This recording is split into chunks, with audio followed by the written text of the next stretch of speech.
Hallo und herzlich willkommen zurück zu einem neuen Flive Universe Video.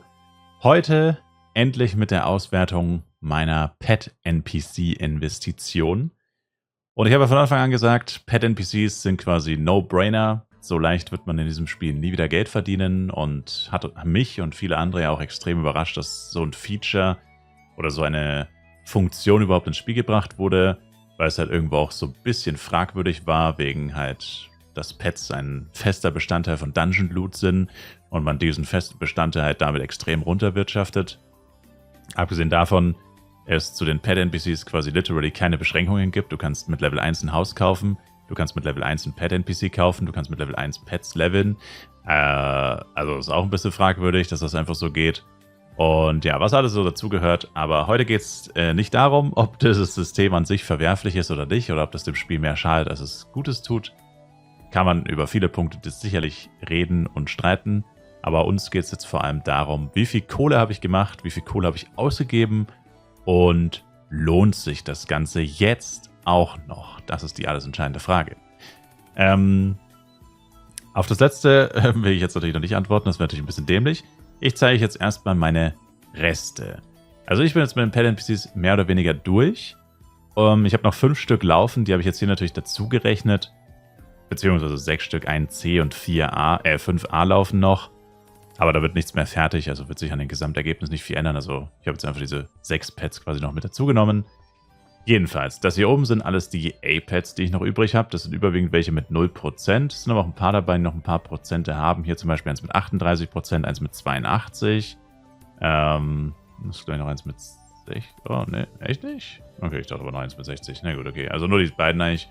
82 und 38, aber gut, 82 ist schon fast fertig, also das sind literally einige Tage, also da könnte man auch sagen, ja gut, das ist schon fast ein S-Pad, aber ich habe es natürlich trotzdem als A-Pad mit einberechnet. Dann haben wir hier drunter die B-Pads, hier sind einige mit übergebliebenen Prozenten übrig geblieben, weil ich da halt nicht so sehr drauf geachtet habe. Bei den A-Pads war es natürlich ein bisschen wichtiger drauf zu achten, dass du nicht am Ende mit 20 A-Pads dastehst, die alle 5% haben. Das wäre natürlich ein bisschen bescheuert. Also gut, die 5 Pads, die nicht mehr fertig werden, haben natürlich auch alle noch Prozente, klar. Aber, ja, also es ist verhältnismäßig wenig. Bei den B-Pads müsste es mehr sein. 80, 60, 64, 68, 60, 68, 72. Genau, und dann auch noch einige mit 0%, 60, 68, 60. Ja, also bei den B-Pads habe ich schon deutlich mehr mit überschüssigen Prozenten, aber ist nicht so schlimm. Dann D-Pads habe ich nur 4 übrig. 1 mit 96, 1 mit 16, 1 mit 72, 1 mit 0. C-Pads habe ich hier kein einziges tatsächlich. Ich habe nur eins mit, also noch in dem NPC drinnen, das hat, glaube ich, 20% oder so. Und dann habe ich noch E-Pads, da habe ich fast alle mit 0%, glaube ich. Ja, gut, oder auch nicht, 40, 95, aber bei den E-Pads ist auch nicht so tragisch, 65, 35, whatever. Ja. Und dann bei den F-Pads haben wir halt auch noch so minimale Reste, hier habe ich 3 mit 65 und 2 mit 95, blöderweise, aber auch kein Weltuntergang. Also das ist alles, was übrig geblieben ist, plus eben 6, also ein C-Pad und 5 A-Pads, die jetzt gerade noch in den NPCs stecken. Also schon sehr, sehr viel auf jeden Fall übrig geblieben. Aber war klar, weil ich habe das ja auch relativ großspurig angelegt, dieses Projekt. Und was genau ich gemacht habe, zeige ich euch jetzt. Und da ist auch die Auswertung mit dabei. Und zwar machen wir am besten Folgendes. Ich habe jetzt mal das Ergebnis nochmal weggelöscht, um euch nicht zu sehr zu spoilern. Erstmal kurz, das ist hier quasi die Bewertung der Pets. Das sind jetzt natürlich alles die Reste. Nur die S-Pads sind natürlich keine Reste, sondern die S-Pads habe ich tatsächlich verkauft. Und alle anderen Pads habe ich nicht verkauft. Ich habe immer nur S-Pads verkauft. Ich habe, ja gut, okay, ein einziges Mal habe ich an einen Zuschauer, weil das unbedingt haben wollte, ein B-Pad, glaube ich, verkauft. Das ist jetzt hier auch nicht mit drin, aber gut, das war halt ein Pad. Das ist, sag ich mal, ist jetzt auch scheißegal für die Statistik. Aber ansonsten habe ich eigentlich wirklich alle Pads nur als S-Pad verkauft und sonst dann einfach behalten. Also F-Pads habe ich jetzt gesagt, Rest 3 Stück, die mit diesen paar Prozenten, habe ich jetzt einfach gesagt, naja, sagen wir einfach 2 Mio für diese paar Prozente. Wenn ich es jetzt ganz genau anrechnen würde, wäre es wahrscheinlich mehr Geld, aber egal. Dann bei den E-Pads habe ich einfach alle mit 0% berechnet, 17 mal 6,5 Mio habe ich, glaube ich, genommen, 110 Mio. Dann D-Pads 4 mal 11, also ich habe einfach die aktuellen Shoppreise genommen, kann ein bisschen weniger, kann ein bisschen mehr sein, je nachdem. 4 mal 44, dann ein C-Pad mit 25, aber dann eben 25 B-Pads für 1 Milliarde und 25 A-Pads mit 1,5 Milliarde. Also dieses Inventory, was ich euch gerade gezeigt habe, ist quasi über 2,7 Milliarde wert. Diese Pad-Reste sozusagen, die übrig geblieben sind. Und dann habe ich insgesamt gecraftet 69 S-Pads, habe damit insgesamt 10,418 Milliarden eingenommen. Ich habe mir die Preise aufgeschrieben, oder die Pads habe ich mir mal aufgeschrieben, wie viele ich gecraftet habe und wie viele ich verkauft habe. Und bin jetzt damit insgesamt auf einen Durchschnitt von 151 Monpenya pro Pad gekommen. Aktuell sind die Preise natürlich wesentlich niedriger als 151, aber ich habe ja schon etwas früher angefangen, glücklicherweise. Also ich konnte noch zumindest ein paar Pads für rund 200 Mio verkaufen, ein bisschen drüber, aber die meisten natürlich für weit unter 200 Mio.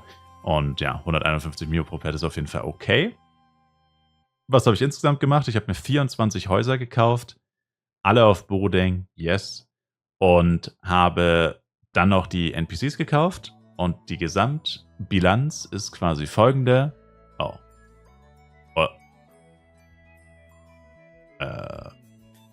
Okay, warum kommt das jetzt nicht wieder? Wait.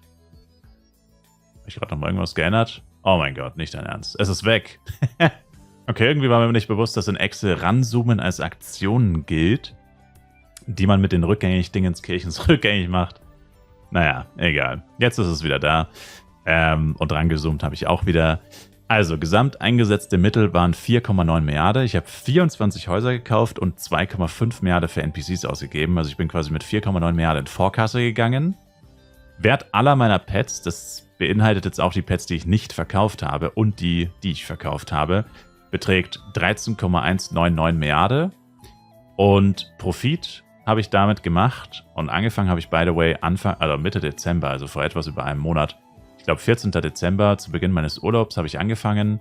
Ein paar Tage vorher schon, aber effektiv so 14. Dezember. Das letzte Haus habe ich, glaube ich, gekauft 5 Tage später. Also mein letztes Haus habe ich tatsächlich erst ein paar Tage später gekauft, kurz vor Weihnachten. Aber alles in allem bin ich eigentlich auch schon seit über einer Woche fertig. Also es laufen jetzt halt noch ein paar NPCs. So die letzten NPCs sind halt noch am Laufen, die ich relativ spät aktiviert habe. Aber die meisten Häuser stehen eigentlich schon seit über einer Woche oder schon seit fast 2 Wochen leer. Also effektiv war es eigentlich ungefähr ein Monat plus Quetsch. Also jetzt am Ende kam halt noch ein bisschen was, aber ja, man kann sagen, Pi mal Daumen knapp über einen Monat. Und in diesem Monat einfach mal 8 Milliarden gemacht. Das ist ziemlich viel Geld. So viel Geld macht man niemals mit Farmen. So viel Geld wird man niemals mit irgendwas in dem Game machen, was so passiv ist wie die Pet-NPCs. Und zu der Frage, ob das jetzt immer noch geht, lautet die Antwort, ja. Also S-Pads sind aktuell, ich meine, es schwankt immer mal, sie sinken mal wieder, dann kauft wieder jemand den kompletten Markt auf, dann steigen sie wieder ein kleines bisschen. Aber sie sind wohl so zwischen 115 bis 135 Mio, meistens in dem Bereich. Ich habe letztens auch welche für 111 gesehen. Kurzzeitig zumindest. Das heißt, sie sind auch über 100 Mio wert. Und selbst wenn ich alle meine Pets für 100 Mio verkauft hätte, hätte ich zwar natürlich deutlich weniger Geld gemacht, aber immer noch mehrere Milliarden Gewinn. Und was man auch dazu sagen muss, ist, diese eingesetzten Mittel bei mir sind jetzt extrem hoch gewesen. Wenn ich das Ganze jetzt aber nochmal machen würde, könnte ich ja die Häuser quasi ignorieren, weil ich habe es jetzt ja hier voll mit angerechnet. Das heißt, wenn ich jetzt nochmal 2,5 Milliarden für Pet-NPCs ausgeben würde, könnte ich quasi die kompletten Kosten der Häuser einfach löschen und könnte quasi sagen, eingesetzte Mittel sind einfach nur 2,5 Milliarden. Und dann wäre der Profit direkt um 2,4 Milliarden höher. Ja. Wobei, was mir gerade auffällt, ist, ich habe die F-Pads tatsächlich nicht mitberechnet. Also insgesamt könnte man mal zusammenrechnen, müssten wir tatsächlich fairerweise noch abziehen. 119, 120, ja so 140 ungefähr. Also 140 mal 2 Mio. Ein F-Pad kostet 2 Mio, das Brüten. Also können wir nochmal 200 Mio ja gut, dann machen wir einfach 8 Milliarden blank. Genau, gut, sagen wir 8 Milliarden, eingesetzte Mittel quasi nochmal um die F-Pads erhöhen. Aber die F-Pads sind wirklich die mit Abstand geringsten Kosten in dem Ganzen. Und das ist vielleicht auch ein Grund, warum ein paar Leute davon überrascht waren, in Anführungszeichen, dass es doch so wenig Geld ist. Weil ich habe es im Stream schon mal kurz erwähnt, wie viel ich ungefähr gemacht habe. Da habe ich es aber nur geschätzt. Ich glaube, da habe ich 6 bis 7 Milliarden geschätzt. Waren jetzt tatsächlich ein bisschen mehr. Und da waren ein paar Leute überrascht davon, dass es in Anführungszeichen so wenig ist. Ich fand, das hat aber schon durchaus Sinn gemacht, weil erstens, wie gesagt, die 24 Häuser kaufen für 2,4 Milliarden und zweitens habe ich halt von Stufe F angefangen. Das heißt, ein Großteil meiner Zeit und ein Teil meiner NPCs waren halt einfach die F- und E- und D-NPCs und viele starten halt einfach bei der C-Stufe und sparen sich die ersten 3 Stufen und mindern damit halt ihren Profit pro Pet um 25 Mio oder 20 bis 25 Mio. Haben aber halt deutlich weniger Stress und haben halt mehr Slots für A bzw. S-Pets. Aber ja, wie gesagt, kurze beispielhafte Rechnung. Wäre jetzt hier diese 2,5 Milliarden eingesetzte Mittel, wenn ich es jetzt nochmal machen würde. Und dann könnten wir quasi mal sagen, pauschal, fiktiv, die Preise sinken. Und zwar drastisch. Und wer auch immer das Ganze macht, also ich, bin deutlich fauler. Das heißt, ich kriege nur 60 Pets und verkaufe sie für 100 Mio each. Das wäre deutlich weniger als hier oben. 51 Mio weniger im Schnitt und 9 Pets weniger. Ich würde trotzdem 6 Milliarden machen, roundabout in einem Monat. Und der Gewinn wären 3,5 Milliarden. Also das wäre ein relativ realistisches, fiktives, realistisch und fiktiv hintereinander, alles klar. Ein vorstellbares Szenario in der Zukunft, dass es mal so aussehen könnte. Weil die Pet-NPCs, die werden zwar tatsächlich teurer werden, aber um 10 F-Coin bei den 15-Tage-Dingern, ich habe nur 15-Tage-Dinger, ich benutze bis auf 1x7, glaube ich. Ja, also gut, aber das ist halt wirklich gar nichts, diese 10 F-Coin pro NPC. Und wie gesagt, 3,5 Milliarden Profit in einem Monat, ohne dafür farmen gehen zu müssen. Also theoretisch, wenn jemand... Also theoretisch könntest du F-Coins kaufen, ein paar F-Coins verkaufen, um dir Häuser zu kaufen, um dir Pets zu kaufen, pipapo. Und dann könntest du nur damit starten und würdest mehr Geld machen als Leute, die jeden Tag 3 Stunden farmen in einem Monat. Und das ist wirklich verrückt. Wie gesagt, man kann auch viel daran kritisieren und so. Gibt ja auch viele Leute, die sind da heftig Gegner davon.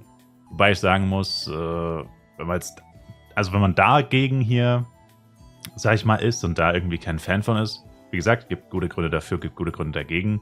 Aber ich meine, es gibt so viele Sachen in Flive, die finde ich viel schlimmer als Pet-NPCs. Ich meine, wen kann man hierfür wirklich hassen oder wer ist dafür verantwortlich? Also ich persönlich habe mir die Dinger nicht gewünscht, by the way, ne? Und ich hätte auch niemals gedacht, dass sowas kommt. Gala hat das halt einfach gemacht. Wie die auf die Idee dafür gekommen sind, ich habe absolut keine Ahnung. Ich meine, fairerweise muss man sagen, Pets waren einfach viel zu teuer. Immer noch, ja. Muss man trotzdem fairerweise sagen. Also es war schon etwas in die richtige Richtung, eine gute Idee. Aber sie haben es halt wieder viel zu wenig beschränkt, sag ich mal. Also man bräuchte halt ein Mindestlevel für Häuser, ein Mindestlevel für Pet-NPCs, pipapo. Dann wäre das deutlich humaner, das Ganze. Aber haben sie halt nicht gemacht. Und deswegen finde ich, der Einzige, der hier wirklich wieder die Schuld trägt, ist wie immer Gala eigentlich. Und wie gesagt, es gibt so viele andere Sachen in Flive, die der Wirtschaft, die dem Spiel, die der Community schaden und mit denen jeder fein ist. Also finde ich jetzt irgendwie sinnlos, da jetzt die Pet-NPCs so krass zu haten. Weil wie gesagt, letztendlich hat Gala das einfach entschieden. Und ja, jeder kann das machen, jeder kann das nutzen. Habe ich ja gerade schon erklärt. Level 1er Chars erstellen, du brauchst nicht mal High-Level Chars dafür. Also, wenn man irgendjemanden hassen will dafür, dann einfach nur Gala. Aber ja, das Ganze war meine Auswertung von dem Pet-NPC-Investment. Wie gesagt, ist immer noch möglich. Also, wer Kohle rumliegen hat und nicht weiß, was er machen soll, das könnt ihr machen. Was ich euch auch sagen kann, ist auf jeden Fall extrem nervig. Also, was jetzt natürlich in dieser Statistik nicht mit drin steht, ist dieses, alle paar Stunden klingelt dein Wecker und du musst Pet-NPCs tauschen. Besser gesagt, Pets aus Pet-NPCs rein und raus tun. Aber gut, ich sag mal so, ganz umsonst kriegst du halt keine 8 Milliarden Profit, ne?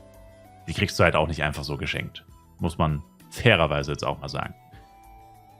Aber trotzdem deutlich zeitunaufwendiger und leichter als mit Farmen.